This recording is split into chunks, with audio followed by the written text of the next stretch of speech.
Greetings comic book fans, I'm Jason and welcome to Dude's Comic Haul. This is my weekly haul video where I share with you the new comics I picked up today and officially the best day of the week, New Comic Book Day. Big haul this week. We have got 18 books, 2 books I picked up off the shelf, 16 books I got from my order. So without further ado, we're going to go through these books. I'm trying and do it quickly. Knowing me and how I love talking about comics, it'd probably still be a 10-minute video. So the 2 books I got off the shelf. The first of them is the book I'm most anticipating this week. It is Death of Wolverine, issue number 4. Of course, it's a $4.99 book. What would a New Comic Book Day be without a Marvel $4.99 book? Hey, it'd be lovely. But for about over a month now, I don't think I've had a week where I've not had a $4.99 book from Marvel. It's becoming a regular occurrence now. But getting back to this book, I've really been enjoying Death of Wolverine. I really love what Charles Soule and Steve McNiven have been doing with the book and with the character, and I'm really looking forward to seeing how they're going to take out my favourite Canadian. And keeping on the Death of Wolverine, I picked up Death of Wolverine Logan Legacy, issue number 1. This is a Charles Soule written book, so that's one of the reasons I picked it up, because I just really enjoy Charles Soule's stuff. But also, I'm kind of intrigued what this is about, because I have no idea, so I thought I'd give that a whirl.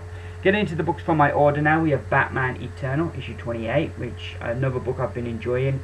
As long as we stay away from Arkham, because I don't like that part of the story, though I would like to see what happened to Alfred and why he's aged so much. But this issue looks like we're going to be dealing with Batgirl, which is not a bad thing. We then have Batman and Robin, issue 35. This is part 3 of the Robin Rising story.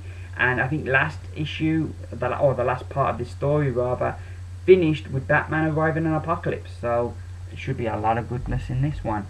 We then have Batwoman, issue 35. I've just added this to my pull. I know creatively it's not at the heights it once was, and sales-wise it's going down.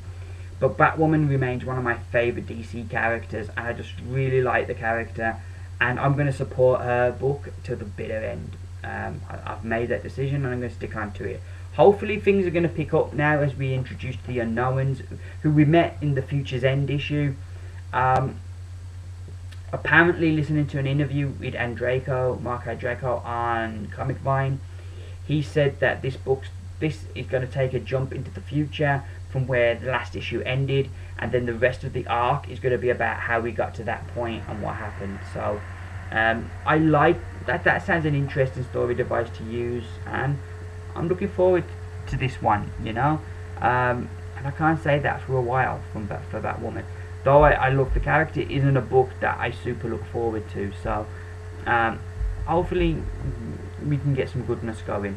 Another cover I like, there are some good covers this week. It is Justice League 35. I have no idea what happens this issue. I've tried in recent weeks to stay away from solicits, and I find that when I go into a book not knowing what to expect, I enjoy it a lot more than if I read the solicits and have these expectations, and sometimes I'm disappointed.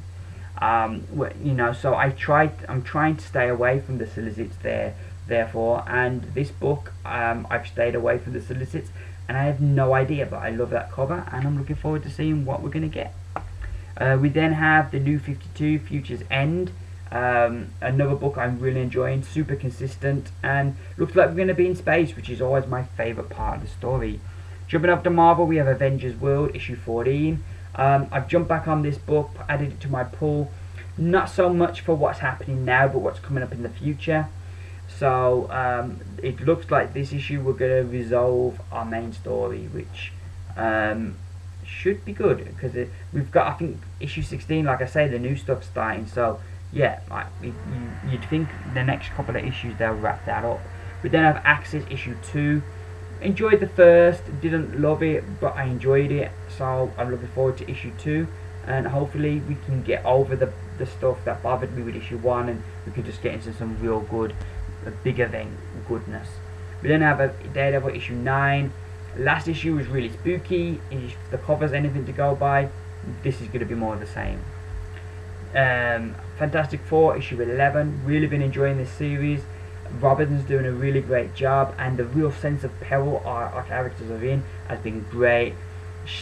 Sad that it's going to finish next year, but I am looking forward to seeing how they're going to conclude it, because Robinson's story seems to really be amping up. So, and also from that cover, it looks like we're going to get some thing on thing action, which should be good. We then get Hulk issue 7. I'm enjoying the dark green stuff. Yeah, I would have liked to have seen him be a hero for longer, be an agent of S.H.I.E.L.D., because I felt that was part of the Avengers movie that really resonated with people, Hulk being a hero. But we've gone down this dark green avenue now. I think it's a good avenue to go down. I would have just liked to have seen him as a hero for longer. The one thing that this avenue does do is it gives this book a very focused point of a direction of where we're going, and it puts him on collision course with a lot of characters who have a lot of history with the Hulk. So this should be good. I'm enjoying it again. We then have Magneto issue 11, another cover I really love.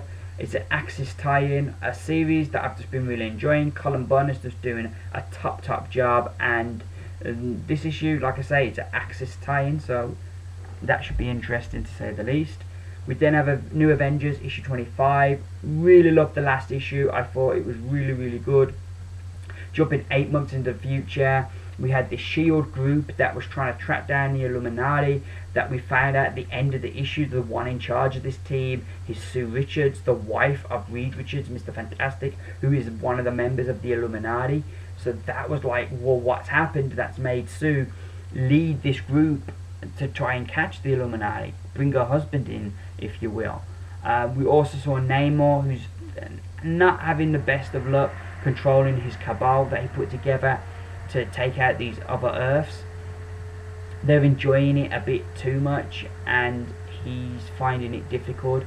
So yeah, there's quite a bit of interesting stuff going on here, and I really enjoyed the last issue, and I'm looking forward to more of the same. We then have Spider-Man 2099 issue 5, which is Edge of Spider-Verse tie-in. Another cover that I really like. Peter David, he's been doing good with this book. I feel it's been lacking that little something. While it's been good, it's not been great. There's something, I don't know, lacking. Hopefully this issue, this Edge of Spider-Verse, can give us that extra that's going to give the book that lift. Another cover I like is this cover for Edge of Spider-Verse issue 5. The last issue of this series, looking at the different Spider-Man, and from that cover I'm really intrigued which Spider-Man we're going to get this week. We then have Uncanny X-Men issue 27.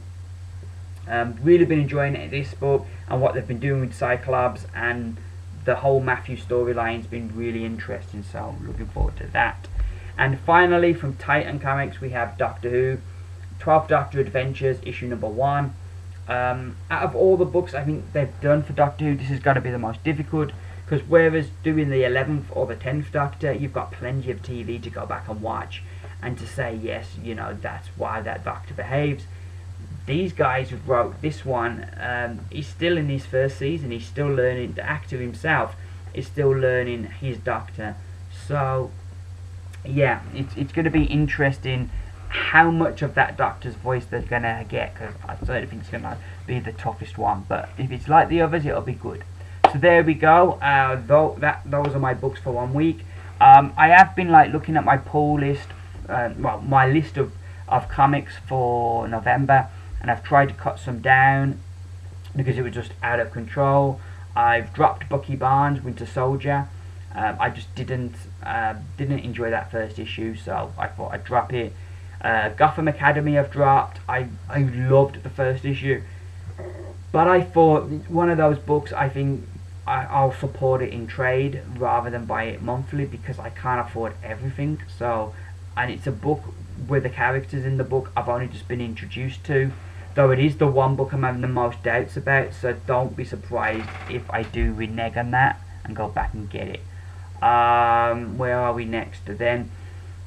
Hawkeye I've dropped. We've only got a few issues left, and I'm going to pick up them at some point in the future off eBay, so I'm not going to get them as it comes out.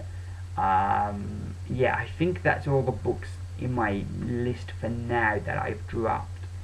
Off the top of my head, I think so. I've dropped a lot of books that haven't come out yet. So I was going to get Hobgoblin, Axis Hobgoblin, which I'm not going to get that now.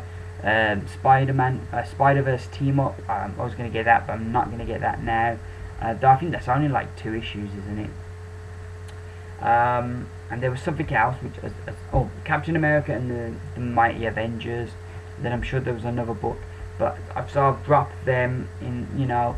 I'll read them on Marvel Unlimited rather than spend all my money buying books, because like I think my pull list has kind of swollen, not just because I'm getting the 2 weekly books from DC, but also I'm getting a lot more Marvel books, and Marvel very often will bring out multiple issues.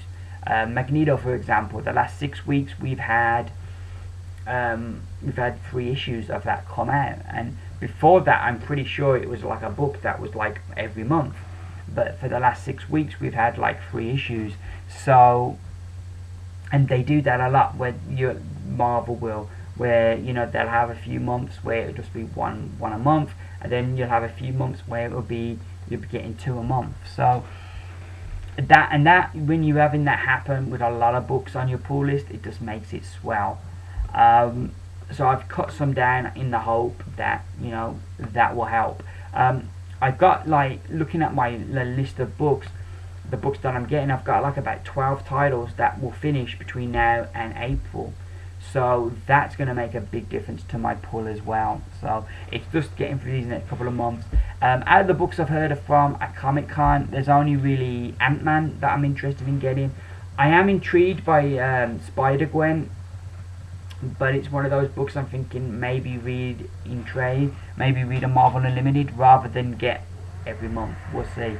And Silk was another one I was intrigued by, but again, I'll probably wait. Spider-Woman would have been a book I would have definitely got, but I'm not going to buy it because it's Greg Land, and I'm not a fan of his art. I don't think he's a bad artist, but I just think when it comes to expressions and you know, being able to tell the story and express the emotion, I don't feel he's the strongest artist there. So I've decided not to pick up Spider-Woman. So yeah, that's enough of me rambling on. I will be back on Sunday with a haul video.